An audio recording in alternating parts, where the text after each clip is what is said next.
సవినయంగా కోరుకుంటున్నాం.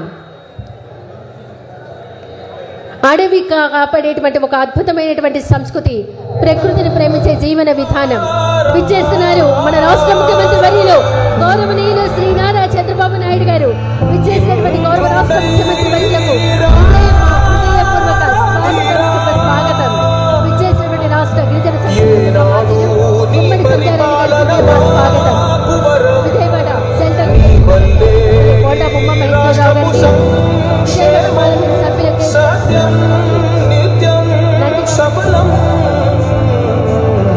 జనగణ మంగళదాయకుడా ఘనమగు చరితల నాయకుడా పలుతరములు మము పరిపాలించర స్వామికుడా నవయుగమేధో సైనికుడా సమయము తెలియని సేవకుడా యువన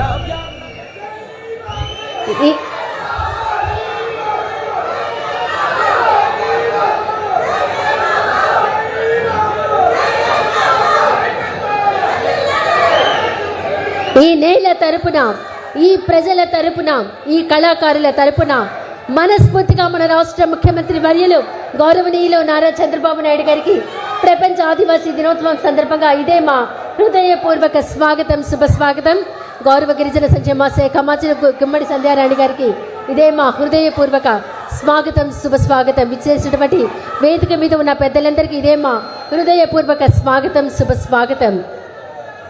ముందుగా ఈనాటి కార్యక్రమాన్ని జ్యోతి ప్రజ్వలనతో ప్రారంభించవలసిందిగా గౌరవ రాష్ట్ర ముఖ్యమంత్రి వర్యులు శ్రీ నారా చంద్రబాబు నాయుడు గారిని, అలాగే గౌరవ గిరిజన సంక్షేమ శాఖ మంత్రులు గుమ్మడి సంధ్యారాణి గారిని, విజయవాడ సెంట్రల్ శాసనసభ్యులు ప్రభుత్వ పోండా ఉమా మహేశ్వరరావు గారిని, విజయవాడ పార్లమెంట్ సభ్యులు కేశినేని శివనాథ్ గారిని, విజయవాడ తూర్పు నియోజకవర్గ శాసనసభ్యులు గద్దె రామ్మోహన్ గారిని, అలాగే వేదిక మీద ఉన్న పెద్దలందరినీ జ్యోతి ప్రజ్వలన కార్యక్రమంలో పాల్గొనవలసిందిగా కోరుకుంటున్నాం.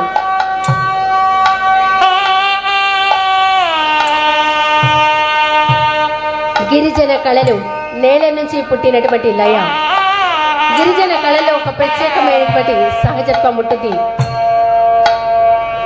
డప్పుల మోత వినిపిస్తే కేవలం సంగీతం కాదు, అది వారి జీవిత స్పందన. వారి నృత్యంలో కనిపించేటువంటి ప్రతి అడుగు నేలతో ఉన్న అనుబంధాన్ని తెలియజేస్తుంది. వారి పాటల్లో ప్రేమ ఉంటుంది, ప్రకృతి ఉంటుంది, వారి కష్టం ఉంటుంది, ఆనందం ఉంటుంది. జ్యోతి ప్రజ్వలన కార్యక్రమంలో పాల్గొన్న వారికి ధన్యవాదాలు. తర్వాత మన్యం వీరుడు అల్లూరి సీతారామరాజు గారికి ఘనంగా పుష్పాంజలి ఘటిస్తూ నివాళులు అర్పిస్తున్నారు. మన స్వాతంత్ర్య పోరాటం చరిత్రలో ఒక మహోన్నతమైన పేరు మనందరికీ గుర్తువస్తుంది. మన్యం వీరుడు అల్లూరి సీతారామరాజు గిరిజన హక్కుల కోసం, వారి గౌరవం కోసం, బ్రిటిష్ పాలనకు వ్యతిరేకంగా ఆయన చేసిన పోరాటం చరిత్రలో చిరస్థాయిగా నిలిచిపోయింది. అల్లూరి పేరు వినగానే ఒక స్ఫూర్తి మనందరికీ తెలుస్తుంది.